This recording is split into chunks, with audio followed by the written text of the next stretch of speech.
I'm Austin Lugo. I'm Andrew Harp. This is With Nothing to Say. Let's talk about Pulse.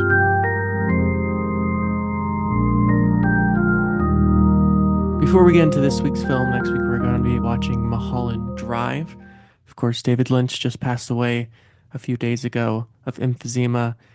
It was going to happen eventually. I mean, that man smoked more cigarettes than any man on the earth. Yeah, this is the prevailing message. Um, don't smoke cigarettes. I mean, he lived to 79, so it's not like he lived a short life. And No, it, and he died doing what he loved, smoking yeah. cigarettes. Yeah. But it sucks, he is like probably the greatest like American artist. So, He's truly one of my favorite directors of all time, and I'm very happy that we're finally doing a Lynch film for the podcast. I think part of the reason that, at least on my end, that I resisted doing a Lynch film on the podcast is by the time we started the podcast, I had already seen most of Lynch's stuff, and the few things we hadn't yeah. seen, we have talked about on the after show before. So there's very little we Yeah, we haven't talk about already him talked enough. about. I mean, we talk about him all the time on the Yeah, podcast. we haven't, but yeah, Mulholland Drive is a good choice, like I said earlier, because I haven't seen this since college. You haven't seen it in a while. Hmm. I've only seen it once. I only seen it the one time in Same. college, and of course, it was very revelatory for me. But I've seen Eraserhead multiple times. Hmm. I've seen Blue Velvet multiple times. Mulholland will be a good revisit. Yeah. And I think for me, it's a good excuse because looking through my Blu-rays right now, I don't think I own this one on Blu-ray, even though I do own quite a few of I his do. films on Blu-ray. So I think it's gonna be a great excuse for me to finally purchase Mulholland Drive. And so that will be a weekend purchase this weekend. I'm very excited for that. Yeah, yeah. But the movie we watched this week, Pulse, which I, as always, watched at the last minute, got to watch it with Henry. Uh, there's some interesting lore to know about this movie that you didn't know about, and actually I didn't know about until I watched this movie last night, and I think will add some very good value and context for this movie. Are you ready, Andrew? Yeah. What? So, way back in 2006, they did an American remake of this movie Yeah, called, I'm aware of this American remake. Yeah. and as you know, as I've said many times on the podcast, I Uh-huh. always resist horror films because I've had a terror for a long time of horror films. I was very scared of horror films. Yeah. And that stems from when I was about 10, 11 years old. I was going to go see this movie with a friend. I was of that age that I was old enough to go see a movie without my parents being there. My dad lived pretty close to a movie theater, so we could ride our bikes to the movie theater. We were planning to see some superhero movie. I'm not sure. I think this is still of the Tobey Maguire Spider-Man era, so it might have been Spider-Man 3. It's of that era. Maybe it's a little past that. But when we get there, my friend decides, who is a big horror fan at this point, I've made a lot of horror movies with him. I hadn't really watched a whole lot of horror movies just because I hadn't had any real interest in it. And I think my parents didn't want to show me that kind of stuff because who wants to show their 10-year-old kid an extremely scary movie?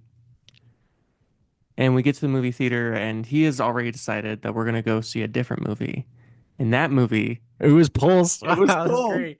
No, we talked about this before. I think we talked about this story before, Hmm. and yeah, you and I I had a couldn't hard figure out time the figuring movie out what the was. movie was. It really was like the Pulse remake, wasn't it? Wow. I thought about watching it just like kind of like as research, but I didn't. It's Hmm. probably not worth it. It's not. It's a bad film, but Yeah. the remake is the reason that I have hated horror movies Damn. most of my life. So watching Crazy. the original version definitely brought some trauma with it. There was definitely some What? trauma bonding going on in the best way, and especially watching with my son. That's funny. So Yeah, I have a that's cool. very strange connection. I mean, we've finally completed the loop. I think we can stop the podcast now. We've Yeah, done we it. can stop the podcast. Yeah. Well, now you can stop being scared. You can let it go, Austin. You can stop being scared of horror movies. They're not real. You know that, right?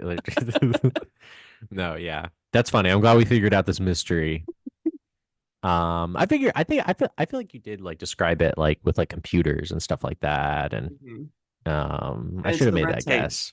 That's the part that The red triggered for tape, me. yeah. That's how I This figured it movie, out. good thing they didn't play the Japanese one Oh my gosh. because I think you would have shit yourself. Because I mean, this is to me one of like actually this movie is actually like kind of scary. Like, it's actually like legitimately scary. This is honestly one of the scariest movies I have ever Yeah. seen in my entire life. And Yeah. obviously, I'm not a big like horror person, so I haven't seen nearly as many horror movies as you have. But there are very few films. I mean, when I watch horror movies now, I'm rarely ever scared, particularly by jump scares. I think we talked about this last time on the podcast. Mhm. Our maybe aversion to jump scares in particular because they tend to be Yeah, they're very born. They're boring dumb. and manipulative, and they're not really anything to the story. But this, and I'm glad we're doing a Lynch film next week because I also find Lynch's work to be It's extraordinarily it's terrifying. it's scarier than any horror movie. Yeah. Yeah. And there is just so much about this film that just eats away at you. And watching this movie Yeah. at midnight when Mhm. you're beyond exhausted, I mean, Mhm. there's parts of these movies that are kind of blanks to me because I was so tired and I have a 4 week old, so sleep Yeah, deprivation you're is busy. part of the process.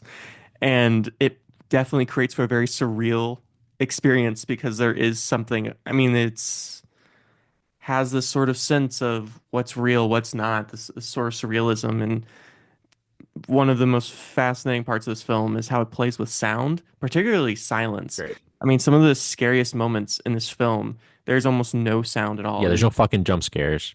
no, it's just complete and utter silence, and it's so terrifying to, Hmm. I mean, there's a lot of suicide in this film, and they show it. Yeah, it is like straight And up like a movie about suicide, depression, loneliness. That's really what yeah. the movie's about mostly. Hmm.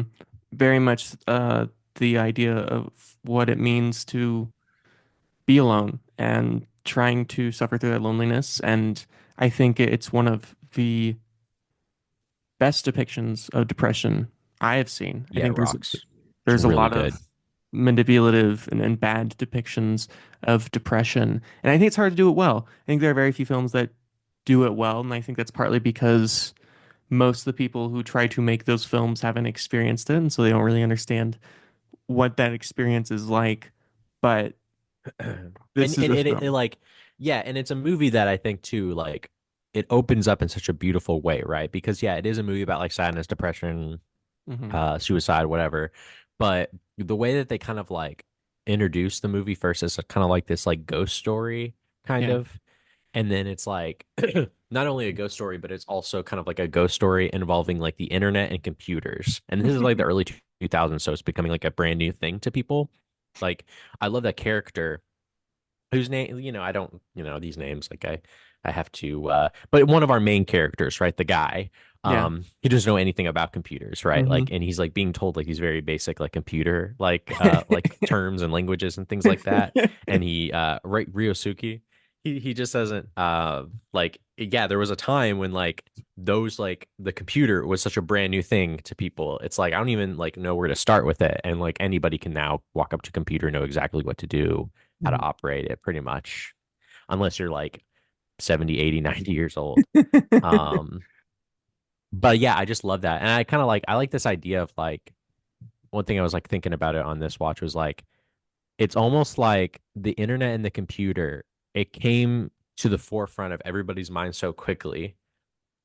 Because like everybody basically like bought a computer and bought internet. It's almost like everyone all at once and the whole entire world like opened up Pandora's box at the same time, Yeah. right? And so I that's how I was like kind of like thinking about it. And I think the internet is the perfect metaphor for the isolation because the internet's Hmm. this place where simultaneously you have access to everything and everyone and Hmm. anyone else who has the internet in the world you can contact, especially at this moment in time, 2001. I mean, by this point, pretty much everyone's got email or some way of instant messaging. Yeah. And yet it is such then and certainly now still an isolating experience. Both, Yeah, it would, yeah. yeah. Yeah, it's an interesting question. Like, how can we be like people are less alone than ever, and yet loneliness is still like a problem. Like it's still like a very bad like existential problem that does lead people to kill themselves. Like, why is that? Mhm. I don't know the answer to it, but it's like a question that's surmised in the movie, definitely. Yeah. And I think that's part of the terror of this movie. I mean, of course, there's the actual physical terror of these ghostly figures that look absolutely amazing, by the way. I I mean, love these it. special effects, I don't know what they're doing to make that Yeah, those ghost-like characters. yeah, one of the things I love about this movie, it's so effective and so good. Like he kind of plays around kind of like with the way that like the computer screen looks, especially like old kind of like tube computer screens, you know what I mean? Hmm. Like the he kind of almost like plays with like the reflection, right? Like in the beginning when they get that very creepy picture of him standing by his computer set Yeah. and then same image is in the computer, but there's another screen where you see like a reflection of him and Hmm. stuff like the yeah, like everybody knows this. Like when you look into like one of those like old computer screens, it's not exactly like a mirror reflection. It's almost kind of Right. It's distorted. like it's distorted. Yeah, and it's almost like the ghosts look like that. You know what I mean? And Hmm. they also Yeah. move like the videos that they watch on the computer screens too, like old like early internet videos in which things kind of like, Very choppy. are buffering, choppy. Yeah. Yeah, I didn't even think about the way that they move and like they're I think the thing that I find so terrifying is their faces. Yeah. It's not like we're doing any sort of It's like incredible, pixelated. yeah, it's just pixelated and it's flat and it just looks it's like a lot in their eyes. And so I think part of it is just like some really incredible Yeah. performances just all around here and just this ability to kind of just have this blank empty look that is absolutely terrifying. And I'm thinking of that first moment where we see the first suicide, which by the way, Yeah. what a, Crazy. what a terrifying moment. It's just Yeah, I'm I love it too. I love that cut, right? Right. She visits the movie kind of starts off with a suicide where like these Mhm. people they work at like a plant store or like a greenhouse Yeah. and they're trying to get like some I think it's like financial information or something for the business. And they're trying to get like this information from this guy that they know, this friend that they hired. And they can't reach him. And then she goes there and he's there. And then like yeah, he goes into the back room and she's like trying to find the disc. And I love the cut where it's like you're on the other side of the room as if you are the guy standing there looking at her from across the room. And then it Hmm. cuts to right like behind her, like you're like almost like at her neck. And then she Hmm. starts walking over like it's like a one shot where she's just like walking over to the other side of the room where we just were and he like had hung himself like horrifically. Yeah. And what's so terrifying about that moment, I think that's what makes this film so fantastic and horrifying, is it's not as if we walk over there, boom, cut to this terrifying hangman, which by the way, that prosthetic or whatever they're Yeah, no. using to make him look like that, Yeah. it looks incredible and Yeah. terrifying. I don't know what exactly we're doing here, but it's great. But we don't cut straight to that. Hmm. Instead, we stay on her and we watch her witness something. And we don't Yeah. even know what this something is yet. At this moment in the film, we have no idea what's going on. And so we see her horror, right? We see this incredible performance of her seeing something and being terrified before we cut to Yeah, yeah. the actual thing that Yeah, horrifies her. that's horror 101, right? Like Oh yeah, that's just, that's just great you know. filmmaking. I mean, Yeah. because Yeah, usually, that yeah, opening sequence is so good. it's it's terrifying, horrifying, and then of course we cut to the hospital and that great siren shot and everything is explained without anything having to be done. And I think it's very interesting that the very next scene after that, because with those opening credits and almost throughout the whole film, it is so empty. There's almost never anyone around. This is what It's I no, this is something I realized on my first watch too. Like, and it gets worse. I realize that it gets worse as it goes along, where if Mhm. like, yeah, you're right. Like the world, they're in Tokyo. They're in like probably the most populous, like populated like Yeah. city in Japan. And it's like it feels like a fucking ghost town, you know? And Hmm. it only gets worse from there. I think about like when they're in the library, there are like some people, but they look like splotches Yeah. and they're kind of like you never really see their face. Everything is kind of like shadowed. You know what Hmm. I mean? Like yeah, no, I totally that is yeah, that's something I that is obviously very intentional because I noticed it too because it's like yeah, like everywhere they go, like when they ride the buses, Yeah.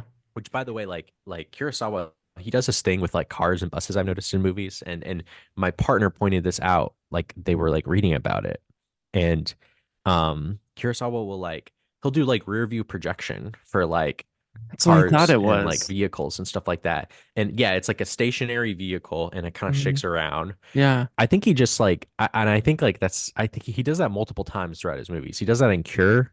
I Okay. think it's just to kind of create another level of like, I forget what my partner exactly said, but I think it's to create kind of like another level of like, it's almost like transporting you even more, you know, like in this kind of like Yeah. sort of surrealistic mode in which like being on a bus, being in a car or whatever, it's like you're in another place kind of. And I think he's trying to Hmm. like sell that. Yeah.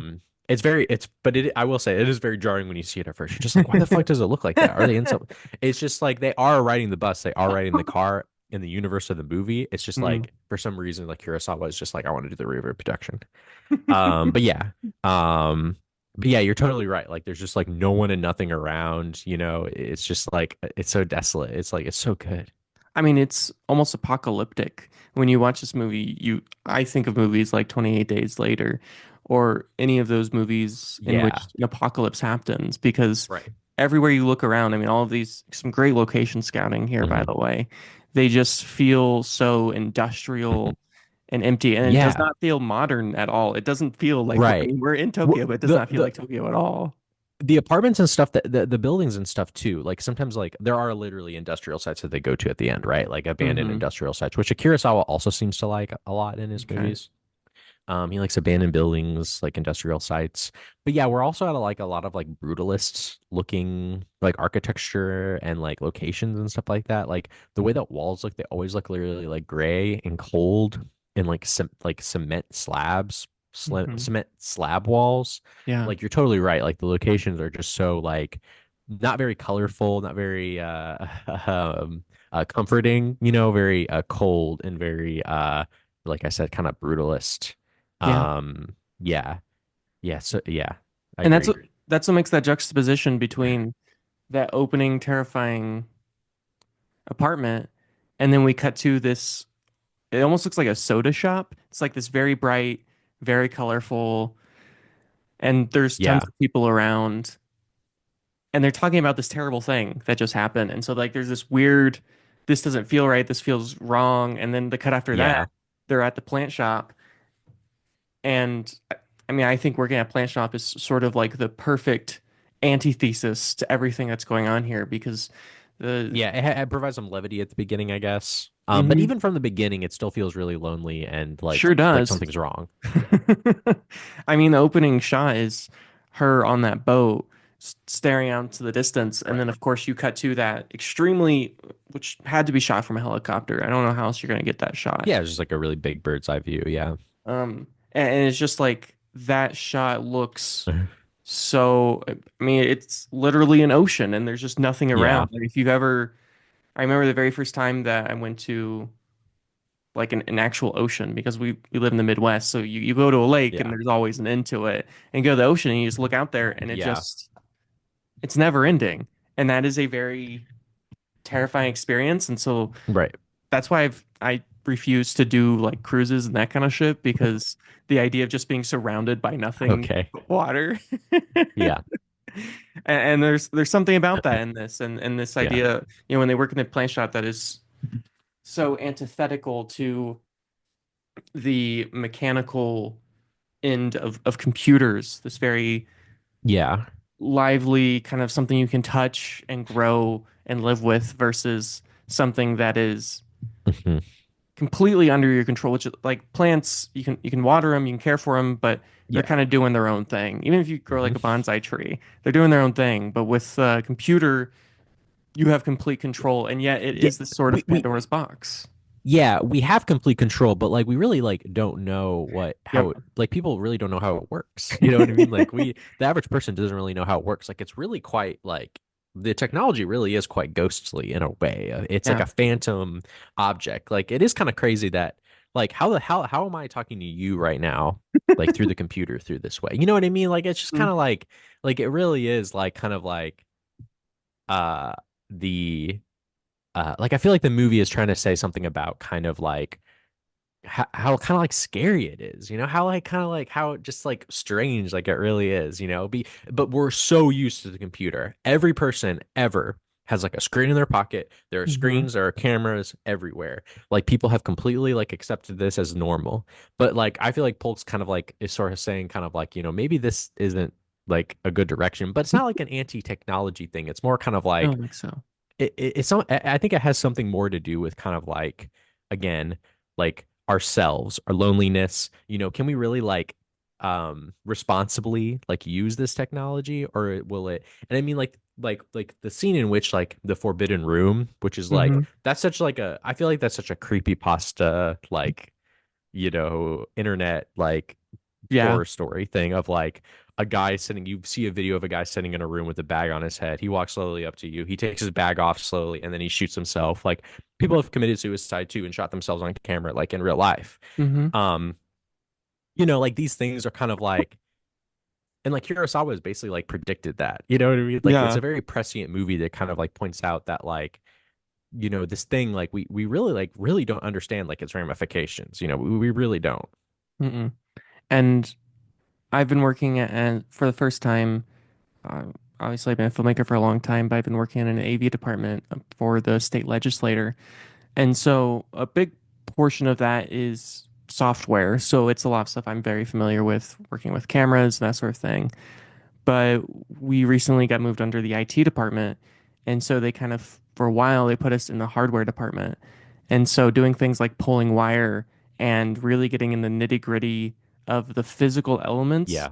of how internet exists is kind of insane. And you go up in these ceilings because all pulling wire is, it's basically just moving cables from hub rooms, which are basically these giant server rooms, to wireless access points. So basically places where people can get their Wi-Fi.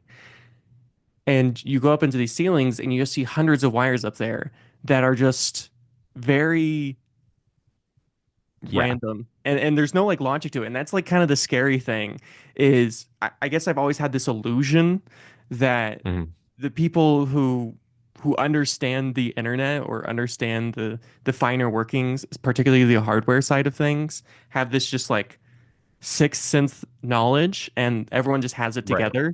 And then, right, I become one of those Mhm. people who works on hardware and I'm like, "Oh my God, you guys don't know anything." Like no one Yeah, has there's nothing. any idea how any of this works. Like I all we know is Mhm. that this fiber, this Cat 6 cable goes from this room to that room. And it's crazy because you'll talk to these techs, someone like my coworker Chuck, who's been doing this for 20 years, right? So he's been there since very early in sort of the internet age and has kind of, maneuvered Mhm. around it up to this point and is very knowledgeable in it. And then you'll talk to an IT who works on like the software and someone like that who's worked there for 20 years, and their knowledge is completely different.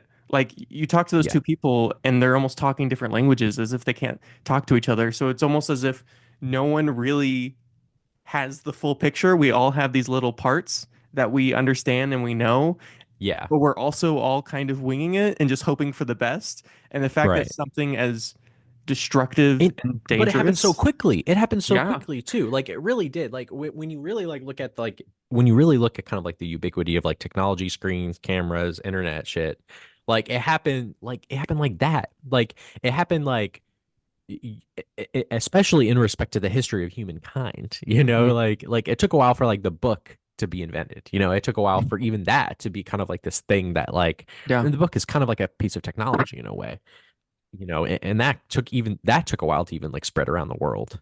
But like with computers, it's like immediately everyone has it. And again, it's like this and again, like, what, and I just love kind of like too, like this idea of like the there's no like the heaven or whatever place that, ghosts go when they die is full. And so now they have to come here.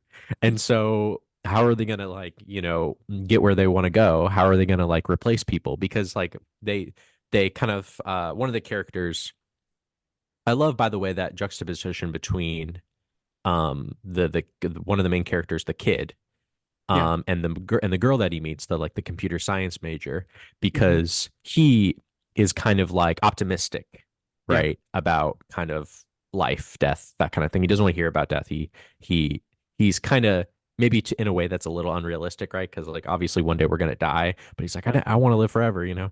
And the computer science major, Haru, um, she is totally just like cynical about the whole Oh, yeah. thing. You're right. Like she completely feels that like she feels like she's been thinking about like death and heaven and things like that for a while, and she feels that like, maybe, and she theorizes that maybe like, phantoms and ghosts and stuff are coming here, are taking over our world, and then we're not going to die. We are just going to live together through we are just going to live forever through our loneliness. Like we'll basically be like in purgatory. Hmm. Um, and yeah, they have kind of like these conversations back and forth with each other, which are really great. They're really great, like well written kind of like dialogue and conversations between them. And yeah, I just love that idea of just like, we'll live forever, through our And loneliness, that's a our terrifying lonely. thing, right? It's not like this Right. immortal thing that we're lusting after. The idea of living, of being immortal, right? They recognize like, no, that's a very like scary and terrifying thing. Like that's not you want to die. You want to have an end. Like not having an end.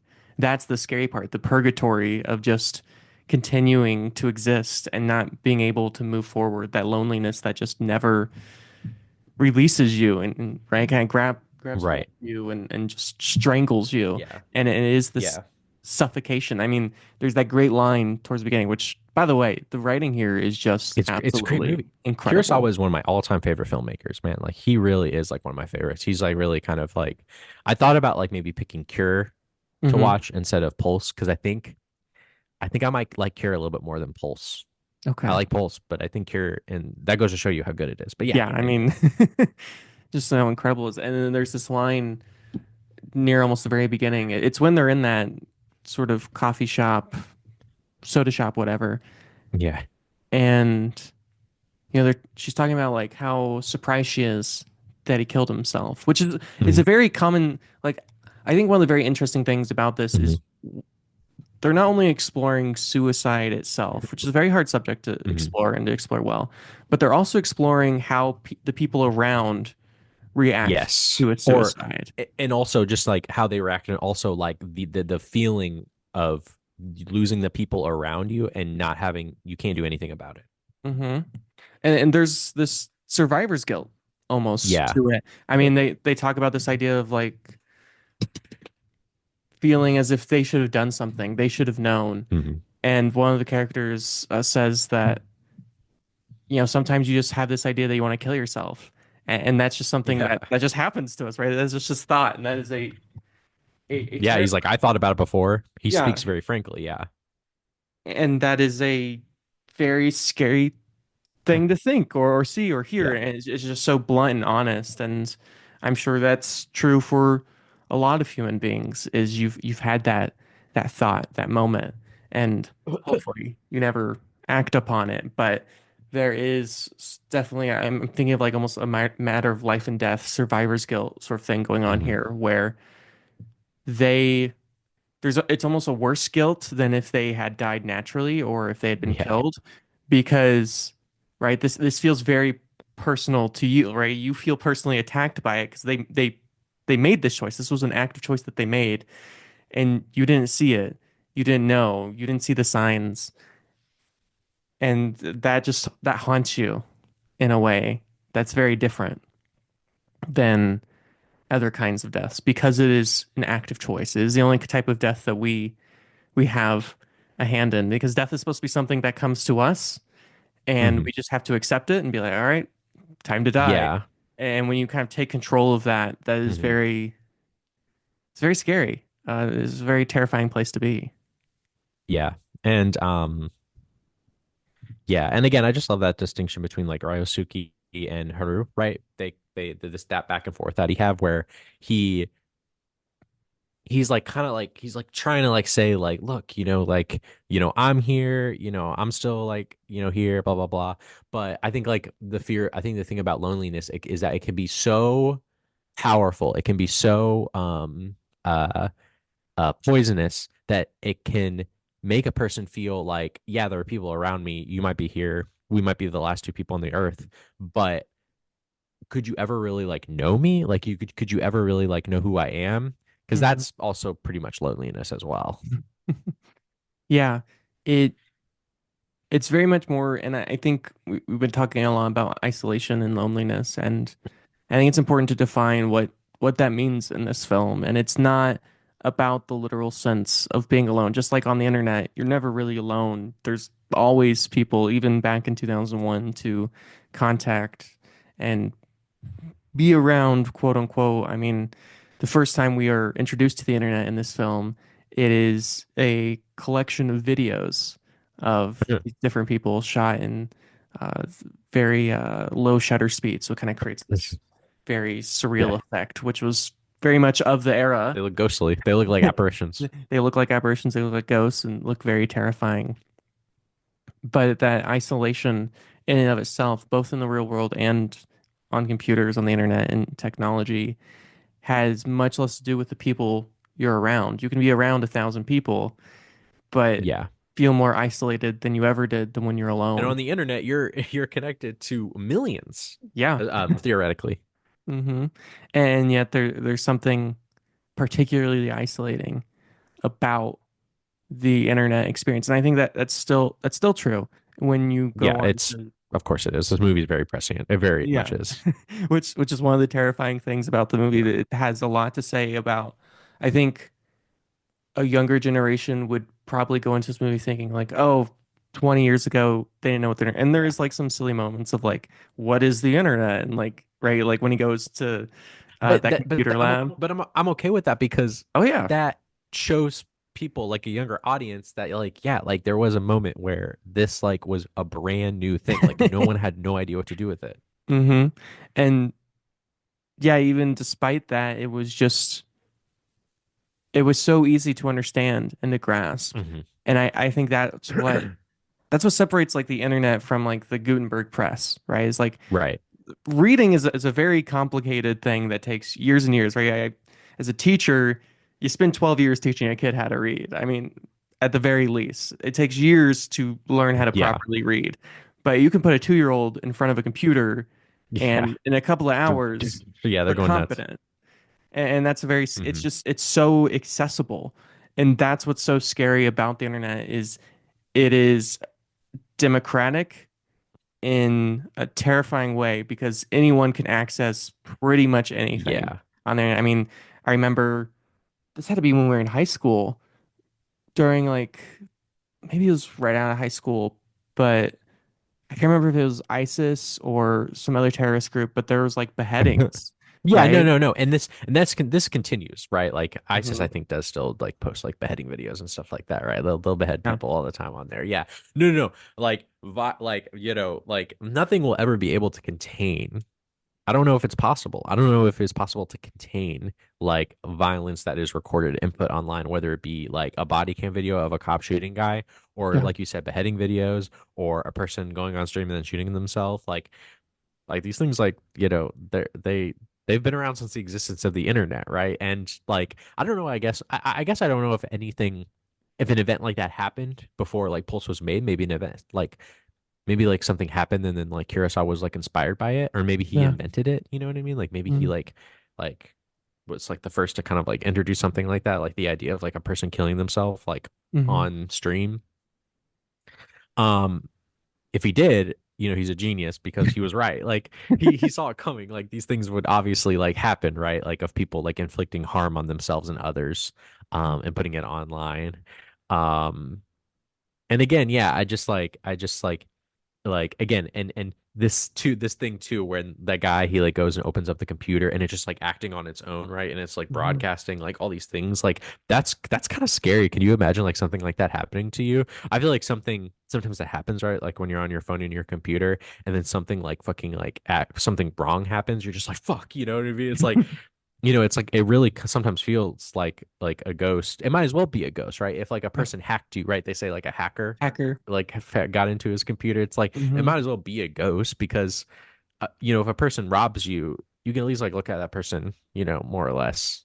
If they're like, robbing you at like gunpoint or knife point or whatever, it's not, it's like, okay, a human being, robbed me. But if a person hacks you, it's like that might as well just be like a ghost, an apparition, a phantom, and that's the idea of the movie, right? Like these phantoms are going in the internet. You know, uh, they're causing people to like, I will say the red tape thing, I'm trying to think about what it is. I think doing the red tape thing, is that to create like a portal for these ghosts to come through? Is that your understanding, you think, of what it is? Is it to create a portal or is it to stop them from going through the area? It's, you know what I mean? I don't Like, know. I'm not entirely sure. I think one of the great things about this film is there's not really a moment where they sit down and go, here's what's going on. Here's like the XYZ of this whole thing. You definitely have to kind of take it in stride and figure it out. And the only reason I think that is because in the American remake of Pulse, there Yeah. is, and this is like the one scene that I remember very well from this movie, is Kristen Bell and whoever the main characters are, they go into this person's apartment who's terrified of these ghosts, and they think he's crazy. This is pretty early on in the Yeah. movie, and so he's taped his entire room in red tape to protect himself. So that's the only reason really I have for But thinking when that it's but when Haru, when she's on the computer and she sees the guy kill himself, the printer prints like the forbidden room and then it prints a paper it's that says like construction materials, red red tape. tape. So it makes me think that like the ghosts are telling her, are like compelling her to like do something, right? Like to get red Mm, tape and then use that red tape for something. yeah, And then you have that great scene, right, where she goes in the back, where she appears on the screen, right? She's looking at herself, looking behind her. yeah. There was this thing at the Speed Art Museum over here where I live. Um, Kusama, she's like an artist, a Japanese artist, and Hmm. they had like a thing there for months where you go into this room for like 5 minutes or like a couple minutes, and it's just like this very reflective like room that has been set up where it's like multiple walls, like almost like a, I don't even know, maybe an octagon Hmm. shape, with different mirrors, and then there's this like thing in the middle too that's all mirrored around it, and there are balls everywhere, and like it was funny, kind of like I'm looking at myself, but there's also a mirror behind me, so I'm looking at myself, right? Because I'm Yeah. looking in the mirror, but then also in the same mirror, you know what I mean? So I thought Hmm. about that, of like kind of like that scary feeling that like somebody is watching you, right? And you can see them watching you, so Hmm. like when she sees herself, like, oh, that's so good. Yeah, it reminds me of this David Foster Wallace book. It's pretty early in his career. I think it was his first novel.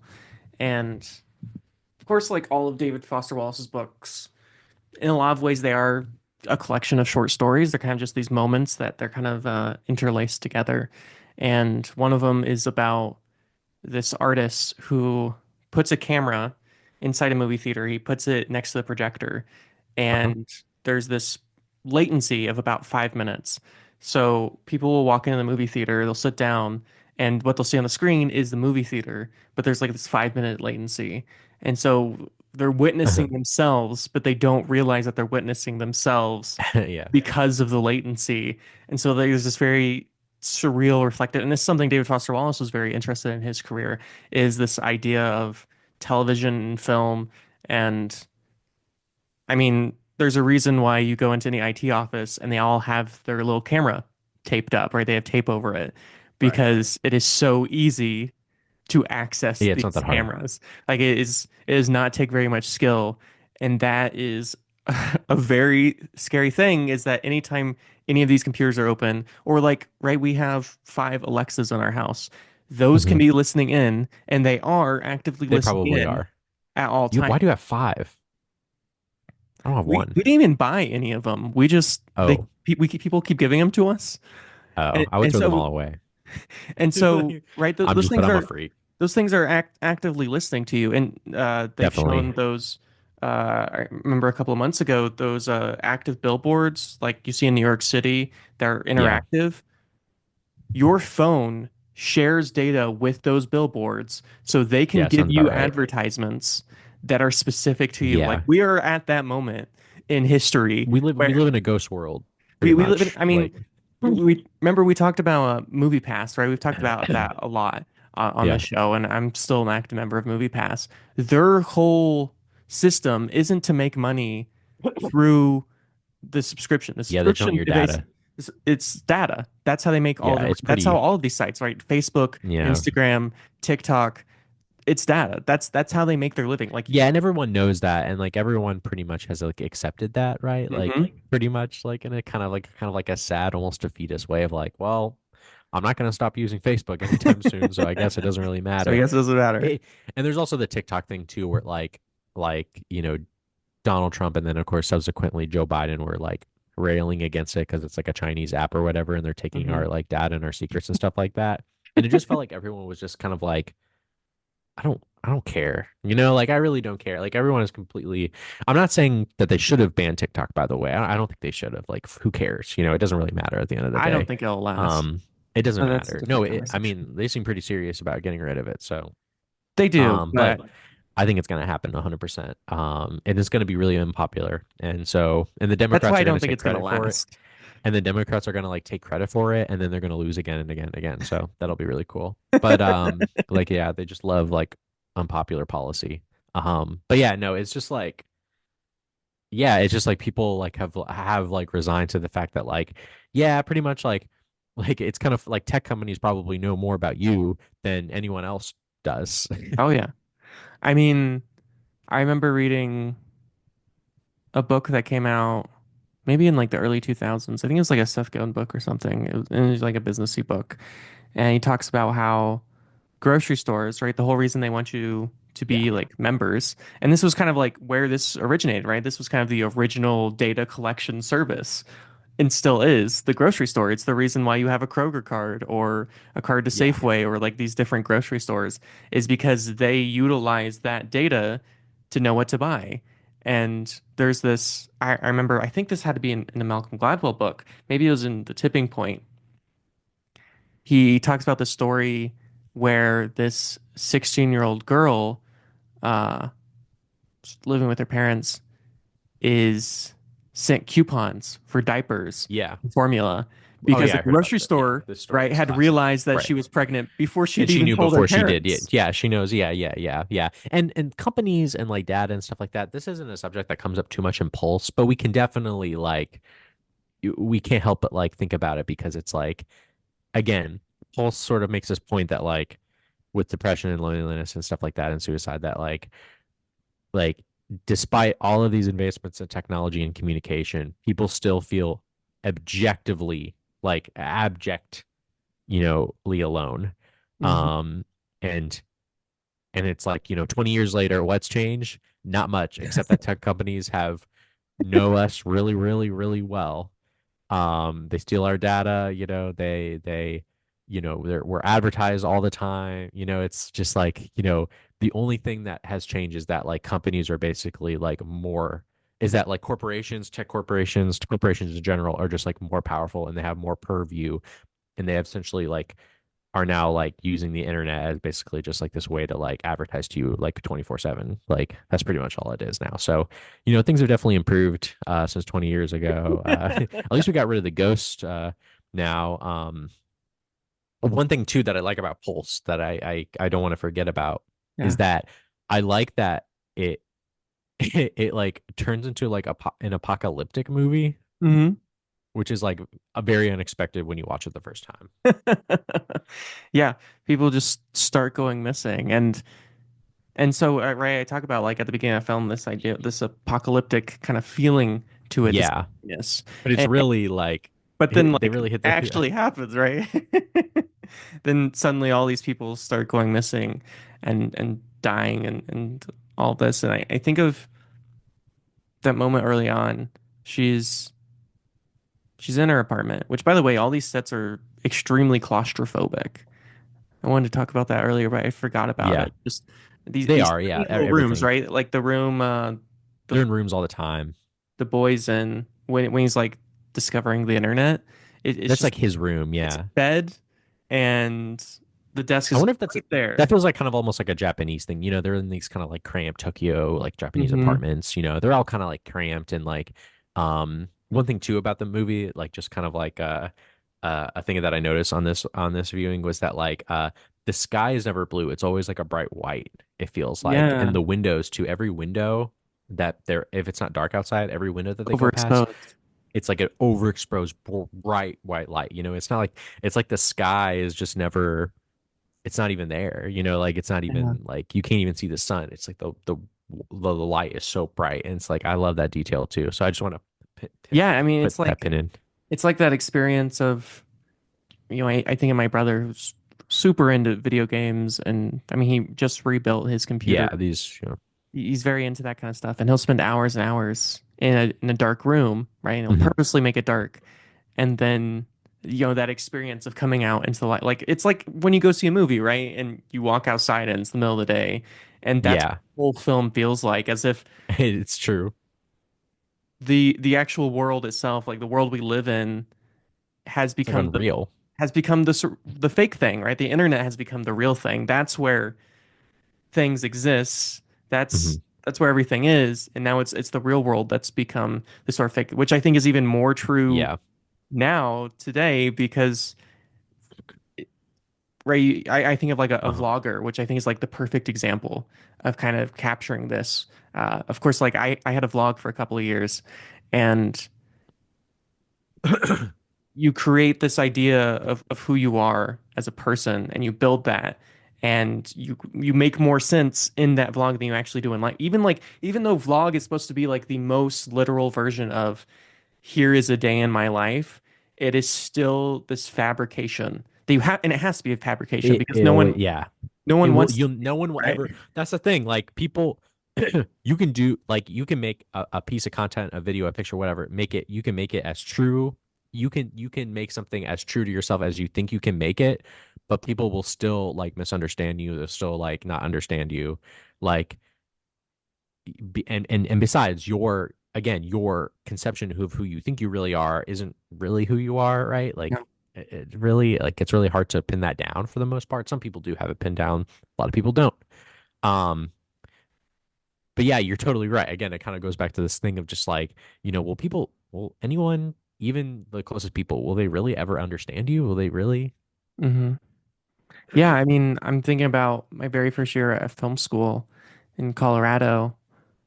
We were discussing biopics and documentaries, particularly.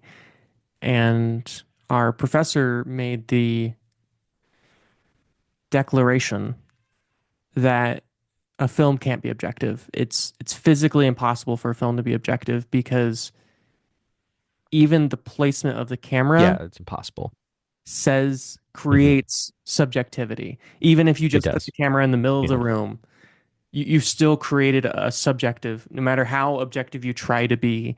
And the only way to really be objective is to embrace the fact that you cannot be objective. That is physically impossible in the art of film to be objective, that you're always going to be subjective, that you're always going to be sort of Yeah. shaped by it. Just like these people, right? They see themselves on film, right? They are being shaped by something that they cannot control. That's the same thing that's going on. I mean, even this podcast, right? Like us talking here, Yeah, it's shaped by it things is. that are outside of our control and the way people interact with our work, Mhm. whether it's on YouTube or podcasts or TikTok. Well, I guess not TikTok for much longer, but right, It's over. the way they interact with us shapes how we do this, and there's this deadly cycle of creation and then consumption and creation and consumption and trying to, and it's not like we're people who are profiting off of this. So Hmm. obviously we're not perhaps as corrupted if we were making millions of dollars to do this, but there still is that. I mean, the very fact that we put microphones in front of ourselves creates a Yeah. certain subjectivity that we recognize. And I mean, this isn't necessarily the way the two of us talk when we're just sitting No, in a not room really. together, right? Yeah. So that's a really fascinating exploration of this is the moment you, right, just the very fact of being on a computer, right, distorts you. I mean, we talk about the idea of the glass. Hmm. It almost has this funhouse effect, Hmm. and the way people move in when they're inside of it, like it's not Yeah. real, right? It's There's something to uncanny. stick They're like on. ghosts. They're like ghosts. There's like a ghost in It's my like a computer, ghost. which in Pulse is like literal, right? It's literally Yes. like a ghost in your computer, right? And they're kind of like inflicting the psychic damage onto people and turning them into stains on the walls. That scene where her friend like turns into like ash and like Mhm. flies out the window. I mean, that's a sad scene, and it looks fucking crazy outside too. I noticed this too, where like her like sliding door is open and she can't close it. And I'm like looking outside of it and I'm just like, it looks Yeah. crazy outside. Why does it look so like cloudy and foggy outside? That's crazy. It's just like little details like that, I think like make like a big difference into sort of like creating this world that is like dying pretty much. And Mhm. then yeah, at the end when like buildings are on fire and then the Yeah. plane like slowly like moving through the sky and then crashing. I mean, that stuff like that, like an image like that is like so nuts. That's such a crazy image to put in your movie at the very end, like your ghost story movie. And stuff like that too just kind of reminds me of stuff like 9/11, right? Like, Yeah. I I mean, it came can't out in help but like, 2001, so yeah, that's what I'm saying. Like it's a very prescient movie. And then it's like, yeah, it's like uh yeah, like that plane, just like going through the sky as it crashes. It's just like, wow, I can't believe that. I am. I remember when I finished the movie,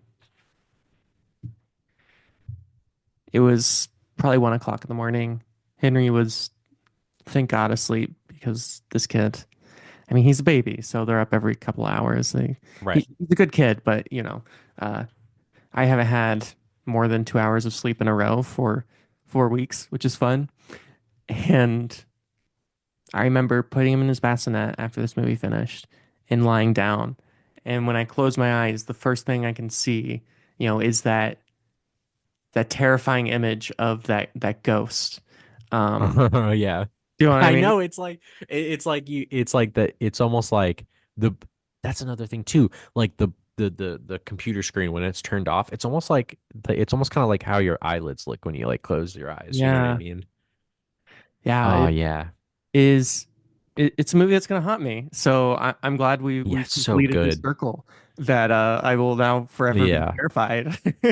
Just Yeah. get This is why to you gotta get the watch new Cure because version. I think Cure is even oh man, Cure is so good. That's such a good ass movie. Yeah. But yeah, like Pulse, like yeah, and just I will say the ending left me feeling a little bit more uplifted than when I first watched it though.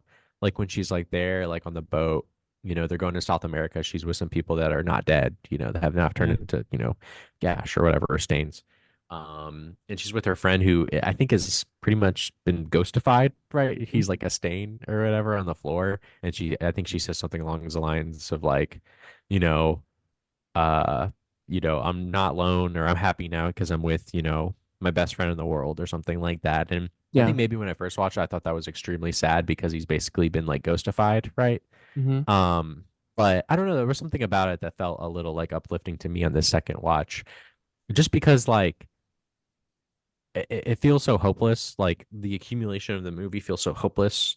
Yeah. So when it ends, you're just kind of like, fuck, that sucks. But like in this instance, I felt a little bit more uplifted the first time that I watched it because like she's still there, like that character, that main character, she's still there. You know what I mean? She's still like trying, she hasn't like given up. And there are other people like around her too that haven't given up. And she hasn't given up on her friend, despite everything that happened to him, where he like witnessed that, that great shot of like the ghost where he like he's like blurry and then it becomes blurry around his face and you see his black eyes and they're like all wet and stuff like real eyes. Yeah. He like went through this like experience, but she hasn't like given up on her friend, like she hasn't like given up on him even though they just basically met. She hasn't given up on him, like she cares about him, and she's gonna try her best to help him. And I think like yeah, like it's I think the movie is sort of just pointing out that like the human spirit is still like indelible, like despite everything, like it's can still like can transcend like whatever happens with like technology or war, politics or whatever. Like as long as people can still kind of like do their thing, be there for one another, like then it can it can weather anything. Yeah. Yeah, I mean of course this film is bookended by that scene on the boat. Yeah. And of course at the beginning we have no context for why she's on the boat. And so when we get to that ending and it is this sort of escape, right? Go to South America and maybe something's there, maybe someone's there. And there's something almost more terrifying Yeah. about living than death, right? Yeah. As if the suicide is an escape from the pain, right? It is an into the pain. It is not the Hmm. pain itself, but rather leaving it. And the hard part isn't dying. The hard part isn't suicide. The hard part is deciding to live anyways, right? The because the suicide, it's like a one-time thing, right? You do it and you're done. Where like living something you have to do every moment, every day. And yeah, I guess there is something hopeful about that idea that at the end she's like, I'm going to keep on living. Like I'm going to actively make that choice as you always have to do Yeah. to exist, to survive, Yeah. despite everything that she's gone through and all of the horror and tragedy. She continues on anyways. Because that's what we do as humans. That's kind of the no matter what, we keep on living because that's the only thing we know how to do. Yeah.